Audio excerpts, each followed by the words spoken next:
اعوذ باللہ من الشیطان اللعین الرجیم بسم اللہ الرحمن الرحیم۔ ناظرین کرام سلام علیکم ورحمۃ اللہ وبرکاتہ۔ ایک بار پھر سے آپ سبھی ناظرین کا دنیا کے جس کونے سے بھی آپ دیکھ رہے ہیں سرزمین عشق کو، آپ سب کا استقبال ہے امام حسین اردو ٹی وی کربلا مقدسہ بین الحرمین۔ ایک دفعہ ہم پھر سے حاضر ہوئے آپ کے سامنے بین الحرمین۔ ہم تو موجود ہے مگر ہمارے ساتھ ساتھ آپ بھی یہاں پر موجود ہیں، اور انشاءاللہ امید کرتے ہیں کہ آج آپ دور سے دیکھ رہے ہیں، اللہ کرے وہ دن آئے کہ آپ خود بین الحرمین کھڑے ہوں۔ ایک طرف باب الحوائج علیہ الصلاۃ والسلام کا روضہ ہو، ایک طرف آقا حسین علیہ الصلاۃ والسلام کا۔ جیسا کہ ہمارا پروگرام جس موضوع پر چل رہا ہے سرزمین عشق پروگرام کا نام ہے، اور مختلف موضوعات پر گفتگو ہوئی، آپ نے سماعت کی۔ جو ہمارے ساتھ مہمان آئے ہوئے ہیں ہندوستان سے، اس وقت ہمارے ساتھ موجود ہے حجت الاسلام والمسلمین علی جناب مولانا سماحت الشیخ مصطفیٰ ادیب الہندی صاحب۔ تو آپ نے مختلف چیزوں پر کہ زیارت کیا ہے، مقاصد کیا ہیں، آداب کیا ہیں، اس کے بعد زیارت پر آئے ہیں آپ، ان کی محبت، ان کی ولایت دل میں رکھتے ہیں۔ یقیناً ان ساری چیزوں کے ساتھ ساتھ اصول دین، فروع دین جب آپ اٹھا کر دیکھیں تو اس میں آپ کو فروع دین میں مل جائے گا کہ جہاں پر آپ، اگر ہم نے تولا کی گفتگو کی تھی تو وہاں پر ایک لفظ آتا ہے جس کو تبرہ کہتے ہیں۔ آخر جب ہم گفتگو کرتے ہیں، بات کرتے ہیں یا فروع دین کو دیکھتے ہیں تو تولا، محبت تو ہر جگہ پر پائی جاتی ہے۔ محبت کا مقصد ہر جگہ پر پایا جاتا ہے کہ محبت ایک ایسی چیز ہے کہ اگر جہاں بھی پائے جائے وہاں پر اچھائی ہوتی ہے، وہاں پر خوشیاں ہی خوشیاں ہوتی ہے، وہاں پر ہر چیز بہترین ہو جاتی ہے۔ لیکن تبرہ ایک ایسا لفظ ہے کہ جس کو ہم کہہ لیں دوری، بیزاری، آخر یہ کیوں رکھا گیا ہے؟ تو عزیزوں، آپ ہمارے ساتھ جڑے ہوئے ہیں جہاں سے بھی ہیں ہمارے ساتھ۔ ہمارا مقصد یہ ہے کہ آپ کو بہت سی مختلف چیزوں کے بارے میں معلومات زمین کربلا مقدسہ سے پہنچے، امام حسین اردو ٹی وی کے ذریعے پہنچے۔ تو انشاءاللہ آج ہم اس سلسلے کو آگے بڑھاتے ہوئے، جب تولا کی بات ہوئی تو تبرہ کی ہونا چاہیے۔ آئیے ہم سب سے پہلے استقبال کرتے ہیں ہمارے مہمان ہندوستان سے آئے ہوئے علی جناب مولانا سماحت الشیخ مصطفیٰ ادیب الہندی صاحب کا۔ استقبال قبلہ آپ کا ایک بار پھر سے امام حسین اردو ٹی وی 4 کربلا مقدسہ بین الحرمین میں۔ جیسا کہ آپ نے ماشاءاللہ بہترین طریقے سے روشنی ڈالی جو موضوع ہمارے گزرے ہیں، آج ہم شروع کرتے ہیں ان چیزوں سے کہ بے شک تولا تو لوگ سمجھ گئے، سن چکے کل۔ آخر یہ تبرہ کیا ہے اور تبرہ کہتے کسے ہیں؟ اعوذ باللہ من الشیطان الرجیم، بسم اللہ الرحمن الرحیم، الحمدللہ رب العالمین، وصلی اللہ علی سیدنا محمد وعلیہ الطیبین الطاہرین۔ اللہم صلی بے شک جب ہم بحث کرتے ہیں تولا کی تو اپنے آپ ذہن میں تبرہ کا لفظ بھی جس طرح سے ہمیں بچپن میں سکھایا جاتا ہے اور فروع دین کو ہمیں یاد کرایا جاتا ہے، تو تولا کے بعد ایک تبرہ ہمیں سکھایا جاتا ہے۔ اور عام طور سے اس بحث کو خصوصاً بر صغیر میں الحمدللہ بہت اچھی طرح سے ہمارے اساتید نے، ہمارے بزرگوں نے سکھایا، بتایا اور عملی کیا، اس حد تک کہ زبان کی حد تک تقریباً لوگ اس کے مفاہیم کو جانتے ہیں۔ تبرہ بنا ہے براعت سے، براع یعنی دوری اختیار کرنا، بیزاری اختیار کرنا۔ اور اگر ہم قرآن مجید کو کھول کے دیکھیں تو اس میں ایک پورا سورہ براعت کے نام سے ہمیں مل جائے گا، اور اس کی خاصیت یہ ہے سورہ کی، یہ واحد سورہ ہے قرآن کا کہ جس کی ابتدا میں بسم اللہ الرحمن الرحیم نہیں ہے، اور اس پہ اتفاق ہے تمام امامیہ علماء کا کہ بسم اللہ الرحمن الرحیم تمام سورہ ہائے قرآن، یعنی جتنے بھی سورے ہیں قرآن کی، سب کی آیت ہے مستقل اور جزو سورہ ہے۔ یعنی صرف یہ نہیں ہے کہ بسم اللہ کے ساتھ سورہ شروع کیا جائے گا، بلکہ خود جز ہے سورہ کا، غیر از سورہ براعت کی جو اس میں بسم اللہ الرحمن الرحیم نہیں ہے۔ لہٰذا خود یہ اہمیت ہے اس بات کی کہ سورہ براعت نازل کر کے خداوند عالم نے براعت کا اظہار کر کے اس امر کو خود انجام دیا اور اپنے رسول کے ذریعے سے انجام دلایا۔ لہٰذا ایک ایسا عمل ہے کہ اگر ہمیں حکم نہ بھی ہوتا اور الگ سے بیان نہ بھی کیا جاتا، تب بھی قرآن کے عمل سے اور قرآن کی روشنی سے ایک ایسا عمل ہے جو خدا نے بھی کیا ہے اور اس کے رسول نے بھی اس کام کو انجام دیا ہے۔ تو براعت یا بیزاری یا دوری اختیار کرنے کا مطلب ان چیزوں سے دوری اختیار کرنا جو خدا کو پسند نہیں ہے، ان چیزوں کے ساتھ ساتھ ان افراد سے بھی دوری اختیار کرنا جو خدا اور اس کے رسول کو پسند نہیں ہیں یا ایسے عمل انجام دیتے ہیں جو ان کو پسند نہیں ہے۔ اب اس کا مطلب اگر ذہن میں مثال کے طور پہ فحش کلمات آئیں تو اس سے مراد یہ نہیں ہے، اس سے مراد ہے دوری اختیار کرنا، بیزاری اختیار کرنا، اپنے آپ کو ان سے بری کرنا، اپنے آپ سے ان سے دور رکھنا کہ ہم سے ان کا مطلب نہیں ہے، یہ ہمارے لیے اسوہ، یہ ہمارے لیے نمونہ عمل نہیں ہے، بلکہ یہ ایک ایسی راہ ہے جس سے ہم بری ہیں، جس سے ہم دوری اختیار کرتے ہیں۔ اب ایک ذہن میں یہ سوال کسی کے آ سکتا ہے کہ آخر اس کی کیا ضرورت ہے اور کیوں فروع دین میں اس طرح سے نقل کیا گیا، اور آخر فروع دین میں کیوں نقل کیا گیا؟ تو فروع دین میں نقل کرنے کا مطلب یہ نہیں ہے کہ یہ ایک فرعی چیز ہے۔ جس طرح نماز ضرورت دین کا نام ہے، جس طرح روزہ ضرورت دین کا نام ہے، اسی طرح تولا اور تبرع بھی ضرورت دین کا ایک حصہ ہے۔ یعنی اس کو اگر آپ ہٹا دیں تو یا انکار کر دیں تو گویا دین سے انکار کر رہے ہیں، دین کی کسی ایک ایسی چیز سے انکار کر رہے ہیں جو ضروری اور اہم چیز ہے۔ لہٰذا اس کو فروع دین میں علماء نے گنا ہے، لیکن اکثر علماء اس پہ متفق ہیں کہ یہ ضرور فروع دین میں ہم یاد کراتے ہیں، لیکن اصول سے بھی اس کا ربط اسی طرح ہے، یعنی اصول دین بھی بغیر براعت کے ہماری سمجھ میں نہیں آئے گا۔ لہٰذا اگر ہم اپنے کلمے کو دیکھیں، جو ہم کلمہ ہر مسلمان دہراتا ہے، اس کی ابتدائی براعت سے لا الہ کا حصہ جو ہے وہ براعت کا حصہ ہے، یعنی ہم بیزار ہیں ہر اس چیز سے یا ہر اس دعوے دار سے یا ہر اس کاذب الہ سے یا خدا سے جو جھوٹا ہے، جو اس لائق نہیں کہ اس کی پرستش کی جائے، اس کا نام کچھ ہو، اس کی شخصیت کچھ ہو۔ لہٰذا اور صرف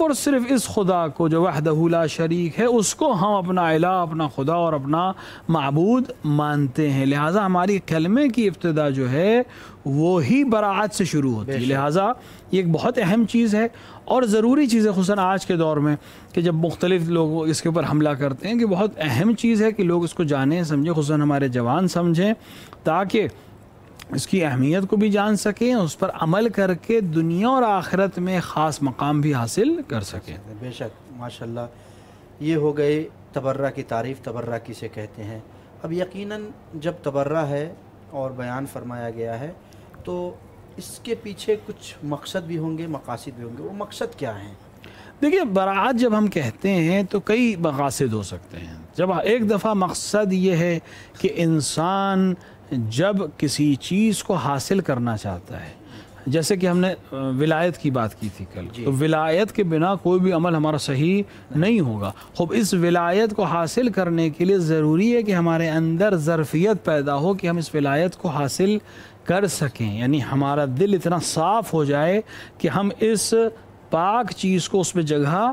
دے سکیں۔ تو علماء آ کر اس کو اس طرح سے بیان کرتے ہیں کہ جیسے مثال کے طور پر یہ کپ یہاں رکھا ہے، اگر اس کے اندر کوئی نجاست پڑی ہو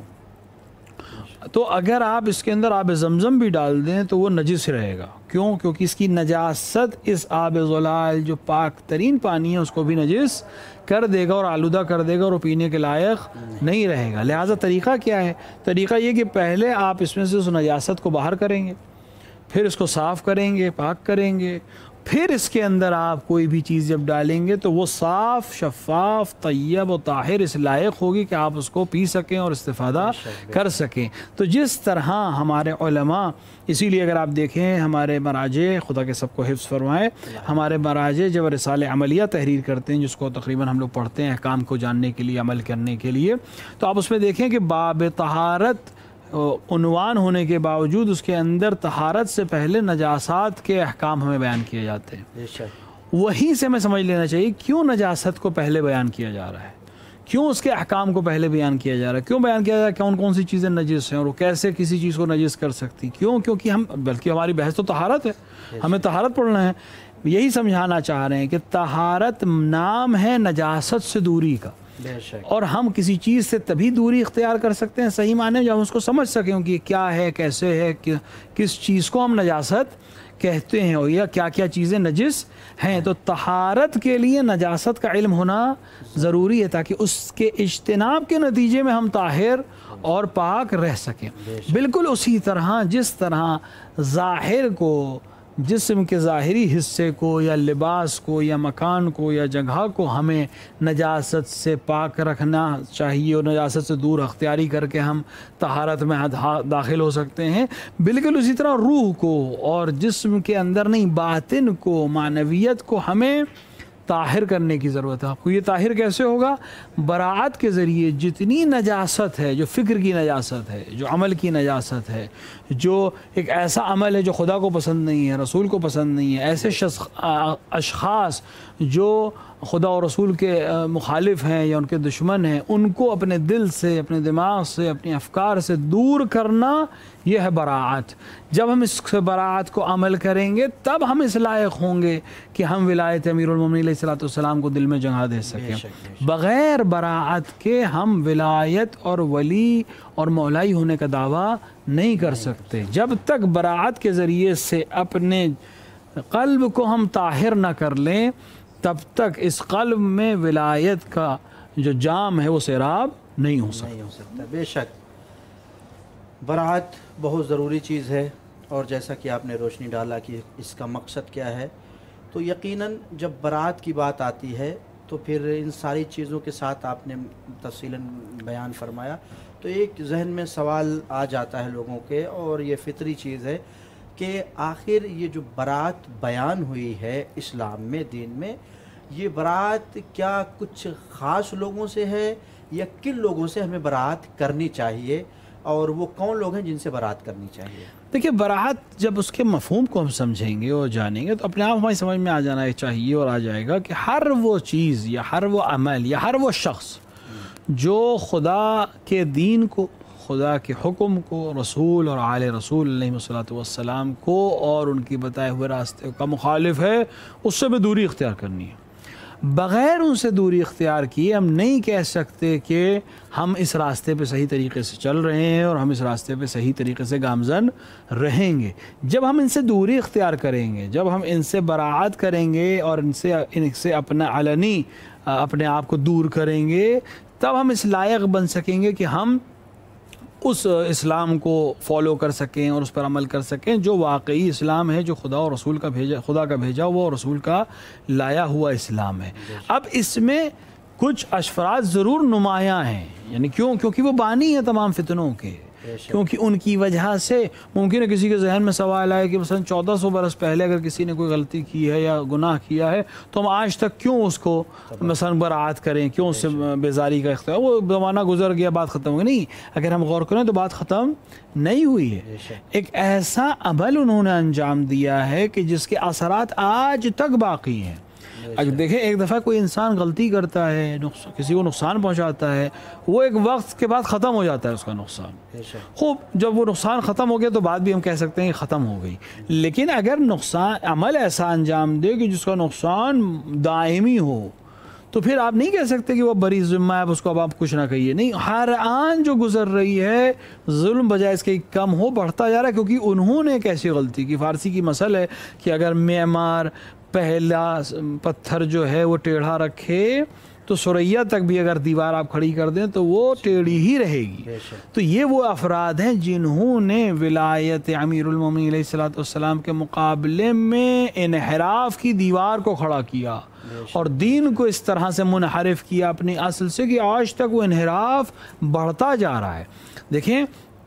اگر آپ ایک نقطے سے، ایک میتھس کی ایک پرابلم سب کو سکھائی جاتی ہے اور تقریباً ہمارے نوجوان اس سے واضح ہوں گے، اور آسان سی چیز ہے کہ اگر ایک نقطہ ہو اور اس سے آپ 1 ڈگری کے فاصلے سے، زاویے سے 2 لائنیں کھینچیں، تو جیسے جیسے فاصلہ ان کا دوری بڑھتی چلی جائے گی، یعنی یہ لائن لمبی ہوتی چلی جائے گی، ان کے آپس کا فاصلہ بھی بڑھتا چلا جائے گا۔ یہ کبھی ایک دوسرے کو بائیسیکٹ یعنی ایک دوسرے کو کاٹیں گے نہیں، یہ دور ہوتے چلے جائیں گے، کیونکہ جیسے جیسے لائن بڑھے گی یہ ایک دوسرے سے اپنی دوری اختیار کریں گے۔ وہ لوگ ایک جگہ پر تھے لیکن چونکہ الگ اینگل ہو گیا لہذا بڑھتے چلے جائیں گے۔ براعت کا مطلب ہی یہی ہے کہ ان افراد نے ایک ایسا عمل انجام دیا، دین میں ایک ایسا خدشہ وارد کیا کہ اب دین ایک طرف صحیح دین چل رہا ہے اور دوسری طرف وہ دین چل رہا ہے جو اس کے مقابلے میں بنایا گیا دین ہے، اور جیسے جیسے وقت گزرے گا یہ مقابلہ اور یہ دوری اصل سے اور گہری اور طولانی ہوتی چلی جائے گی۔ لہٰذا ہر وہ شخص جس نے تاریخ میں کہیں پر بھی مومنین کو، مسلمین کو، خدا کو، رسول کو، ائمہ علیہ السلام کو اور مقاصد ائمہ و مقاصد انبیاء اور مقصد قرآن و مقصد خدا کی شریعت کا جو مقصد تھا نازل کرنے کا، اگر اس نے مخالفت کی ہے تو اس سے برات کرنا ہمارے لیے ضروری ہے۔ بس صرف ایک شخص یا کچھ اشخاص نہیں، ہر وہ شخص جو اس عمل پہ شریک تھا یا اس عمل کو آگے بڑھانا چاہتا ہے یا اس عمل سے راضی ہے، ہمیں ہر اس شخص سے برات کرنا ضروری ہے۔ ہم کربلا معلیٰ میں الحمدللہ توفیق خدا نے دی بیٹھے ہیں، بیرون الحرمین بیٹھے ہیں۔ جب آپ زیارت پڑھتے ہیں تو اس زیارت امام حسین علیہ السلام میں آپ باقاعدہ کہتے ہیں کہ ہم لعن کرتے ہیں۔ کس کے اوپر لعن کرتے ہیں؟ جنہوں نے آپ کو قتل کیا۔ بے شک ہم لعن کرتے ہیں ان کے اوپر جنہوں نے آپ کی حرمت کو پامال کیا، اور ہم لعن کرتے ہیں ان پر جو اس چیز سے راضی رہے، وہاں نہیں تھے لیکن راضی تھے۔ ان کا راضی ہونا بالکل ایسے ہی جیسے وہ خود قتل میں شریک رہے ہوں۔ لہٰذا اگر یہاں پر یہ جملہ ہے تو ہمارے عمل زندگی میں بھی یہی عمل ہونا چاہیے۔ ہر وہ شخص چاہے وہ کوئی ہو، ہمارا کتنا ہی نزدیکی کیوں نہ ہو، اگر وہ اہل بیت کا، خدا کا، قرآن کا مخالف ہے تو اس سے دوری اختیار کرنا ہمارے لیے ضروری ہے۔ اگر ہم یہ عمل انجام نہ دیں تو ہم دعویٰ نہیں کر سکتے کہ ہمارا دل طاہر ہے اور اس کے اندر ولایت نے جگہ بنا لی ہے۔ اس ولایت کو صحیح جگہ دینے کے لیے یہ برات کرنا ضروری ہے۔ بے شک، اور یقیناً برات بہت ضروری ہے، اور برات کی ساری تفاصیل آپ نے بیان فرمائی۔ یقیناً انسان تو سمجھ نہیں سکتا تھا کہ یہ برات ہے کیا۔ بے شک آپ نے شروع میں بیان فرمایا، بہت اچھا اشارہ تھا کہ اللہ نے جو ہے سورہ برات کو شروع ہی بغیر بسم اللہ کے کیا، اپنی ناراضگی کا اظہار کر کے۔ یقیناً یہ برات پتہ ہی نہیں چلتی اگر محمد والے محمد علیہ السلام نے نہ بتایا ہوتا۔ تو یقیناً انسان کو اپنی دشمنی فوقیت نہیں رکھنی چاہیے کسی پر۔ برات کس سے کرنی چاہیے؟ وہ اس کا دین بتا رہا ہے، آل محمد علیہ السلام بتا رہے ہیں، تو یقیناً انہوں نے ہم کو بتایا ہے کس سے ہمیں برات کرنی چاہیے اور کس سے نہیں کرنی چاہیے۔ تو جس سے انہوں نے بتایا ہے، کیا یہ سلسلہ قیامت تک چلتا رہے گا یا بیچ میں کہیں ختم بھی ہو سکتا ہے ان چیزوں کا سلسلہ؟ دیکھیے، جو اشخاص ایسے ہیں کہ جو جیسے کہ میں نے اشارہ کیا کہ جنہوں نے بنا رکھی انحراف کی، بے شک ان کے لیے یہ سلسلہ ختم ہونے والا نہیں ہے، کیونکہ جیسے جیسے دوام آئے گا بڑھتا جائے گا، ویسے ویسے ان کا ظلم کے اثرات بھی بڑھتے جائیں گے۔ اگر آپ دنیا میں دیکھیں، خود امیر المومنین علیہ السلام نے فرمایا کہ اب دنیا میں جو بھی ظلم ہوگا، جو بھی خون ناحق بہے گا، ان سب کے ذمہ دار یہ لوگ ہیں جنہوں نے دین کو منحرف کیا ہے۔ یعنی ایسا نہیں ہے کہ مسئلہ صرف 1000 سال پہلے کا، یعنی آج تک اور صبح قیامت تک جتنا ناحق خون بہایا جائے گا، جتنا ظلم کیا جائے گا، جتنا خونریزی کی جائے گی، جتنی آبروریزی کی، ہر وہ عمل جو خدا اور اس کے رسول کو پسند نہیں انجام دیا جائے گا، اس کے ذمہ دار یہ لوگ ہیں، کیونکہ انہوں نے ایک ایسے چیز کی بنیاد رکھی کہ لوگ دین سے دور ہو گئے اور اصل دین کو فراموش کر بیٹھے۔ لہٰذا یہ سلسلہ ان کے لیے تو یقیناً دائمی ہے۔ ہاں، لیکن وہ افراد جو نادانی میں اس عمل کو انجام دیتے رہے تھے، جن کے سامنے واقعیت نہیں تھی، کل آپ ہم یا ہم میں سے کوئی جوان جا کے ان کے سامنے بیان کرے اور وہ تسلیم ہو جائیں اور اپنی غلطی کا ازالہ کرتے ہوئے توبہ اور استغفار کر لیں اور صحیح راستے کو اختیار کر لیں، تو یقیناً ان کے لیے لعان کا دروازہ بھی بند ہو جائے گا۔ دیکھ، بہت اچھی مثال ہم کربلا معلیٰ میں موجود ہیں، بہترین مثال، جیسے کہ ہر چیز کی مثال آپ کو کربلا میں مل جائے گی۔ اگر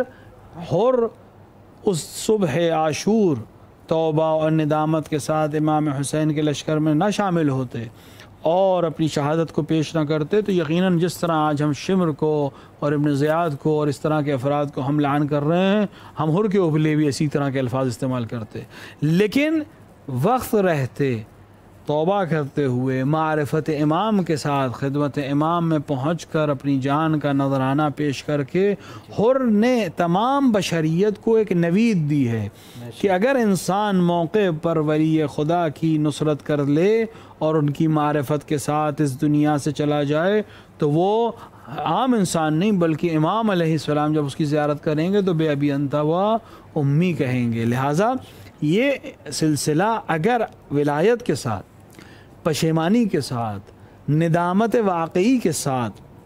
کوئی انسان اس کو ختم کر کے توبہ کے ساتھ اعمال کو خود براعات کے ذریعے سے ان اعمال سے دوری کے ذریعے کر کے جس نے پہلے انجام دیے ہیں دوری اختیار کرے تو یقیناً اس کے لیے یہ سلسلہ نہ صرف یہ کہ رک سکتا ہے بلکہ وہ مقام اعلیٰ کو بھی حاصل کر سکتا ہے. اور آج اس کی بہترین مثال جیسے کہ میں نے عرض کیا جناب حر ہیں کہ وہ افراد جو امام حسین کی زیارت کو آتے ہیں وہ جناب حر کی زیارت کے لیے بھی جاتے ہیں اور ان کو اسی طرح سلام کرتے ہیں جیسے باقی شہداء کو سلام کرتے ہیں. جی بے شک یہ تبرہ کا جب ذکر آتا ہے تو یقیناً جو آل محمد علیہ السلام کا دشمن اس پر ہمارا فرض ہے ہم تبرہ کریں. لیکن نبی آپ ماشاءاللہ سے خود آپ کی نظر زمانے پر ہے ہم بھی دیکھتے ہیں. یقیناً آج چھوٹی چھوٹی باتیں اگر کچھ ہو جاتی ہیں غلطی خطأ لفظی کہہ لیا جائے یعنی اہل تشیع سے اہل تسنن سے کسی بھی فرقے کا ہو اس پر فوراً لعن و طعن تبرہ شروع ہو جاتا ہے. اس سلسلے میں کیا حکم ہے؟ دیکھیں یہ جو طریقہ اختیار ہو گیا اور خصوصاً یہ جو سوشل میڈیا نے آ کر ہمارے اندر ایک انقلاب اس لحاظ سے برپا کیا کہ ہمارے اندر جرأتیں بڑھ گئیں اور ہم نے جو ہمارا اخلاق تھا اور ہمارے پرانے علماء کا جو طریقہ تھا اس کو تقریباً بھلا دیا اور اس کے نتیجے میں ہر انسان ہر دوسرے شخص کو لعان کرے یہ صحیح نہیں ہے. کیونکہ لعان کے لیے ضروری ہے کہ ہمارے پاس شرعی جواز ہونا چاہیے کسی کو لعان کرنے کا اور شرعی جواز کا مطلب یہ ہے کہ ہم خود سے اس کو طے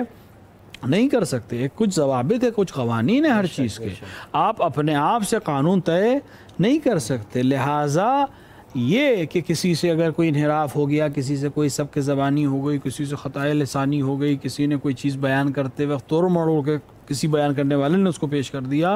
اور آپ اس کے اوپر فوراً لعن طعن کرنے لگیں یہ اچھی چیز نہیں ہے. کچھ افراد ہاں یقیناً جنہوں نے تاریخ میں اس طرح کا عمل انجام دیا اور اپنے عمل سے پشیمان بھی نہیں ہوئے اور اس پر اصرار کرتے رہے یقیناً وہ لعن کے مستحق ہیں. لیکن اگر کوئی شخص اپنا ہے اور اس کی خدمات ہیں مثلاً اس نے کتابیں لکھی ہیں اس نے مجلسیں پڑھی ہیں اس نے نوحے کہے ہیں یا کوئی بھی عمل جو ائمہ علیہ السلام کی پسند کا عمل انجام دیا ہے اس سے غلطی اگر ہو جائے تو ہمیں اسے مجال دینے کی ضرورت ہے اس کو موقع دینے کی ضرورت ہے کہ وہ کم سے کم اپنی بات کو واضح کر سکے. کیونکہ ایسا نہیں ہے کہ اس نے اگر یہ عمل انجام دیا تو اس کے تمام نیکیوں کو ہم ایک وقت میں سب بھول جائیں اور صرف اس سے اظہار برات کرنے لگیں. ہاں اگر کوئی واقعاً ایسا عمل کرے کہ اس کے تمام اچھائیاں بالکل ختم ہو جائیں اور وہ واقعاً اسی راہ کا مسافر ہو جائے یقیناً وہ اس سے ہمیں دوری اختیار کرنی چاہیے. لیکن اگر ہلکی سی غلطی ہو جائے تو اس کو موقع دینا چاہیے مجال دینا چاہیے سمجھنا چاہیے خود پہلے سمجھنے کی کوشش کرنا چاہیے نہیں تو اس سے خود سوال کرنا چاہیے کہ اس کا مقصد کیا تھا اس کا ہدف کیا تھا اور اس کے بعد ہمیں کوئی فیصلہ کرنے کی اجازت ہے. ماشاءاللہ بہت عمدہ بیان قبلہ. جیسا کہ آپ سب نے بیان کو سنا یقیناً تبرہ آل محمد علیہ السلام کے دشمنوں سے کرنا چاہیے جو واضح طور پر تاریخ میں موجود ہیں. لیکن ہر کسی پر آج کے زمانے میں سوشل میڈیا کے ذریعے یہ نہیں ہونا چاہیے جب تک آپ کسی چیز کی تحقیق نہ کر لیں. تبرہ ضروری ہے دشمن آل محمد سے مگر ہر اس انسان سے نہیں جس کے بارے میں آپ نہ جانتے ہو. انشاءاللہ پھر ملاقات ہوگی سرزمین عشق میں کسی اور موضوع پر کسی اچھی گفتگو کے ساتھ انشاءاللہ تعالی. اجازت چاہتے ہیں فی امان اللہ.